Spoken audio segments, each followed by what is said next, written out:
വഴിക്കടവിൽ അനന്തു ഷോക്കേറ്റ് കൊല്ലപ്പെട്ടതുമായിട്ട് ബന്ധപ്പെട്ട ഇന്ന് മാധ്യമങ്ങൾ മുഴുവൻ ചർച്ചയിലാണ്. മാധ്യമങ്ങൾ ചർച്ച ചെയ്യുന്നത് വന്യജീവി ആക്രമണവും നിലമ്പൂര് തെരഞ്ഞെടുപ്പും ഒക്കെ കൂട്ടിക്കലർത്തിയിട്ടാണ് ചർച്ചകൾ അങ്ങനെ പുരോഗമിച്ച് മുന്നോട്ട് പോകുന്നത്.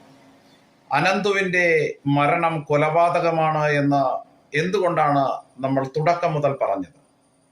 വൈദ്യുതി ലൈനിൽ നിന്ന് പന്നിയെ പിടിക്കാൻ വേണ്ടിയിട്ട് ഇലക്ട്രിക് ലൈൻ അനധികൃതമായിട്ട് വലിച്ച് പന്നിക്കൊരുക്കിയ കെണി, അതാണ് അനന്തുവിന്റെ മരണകാരണമായത്.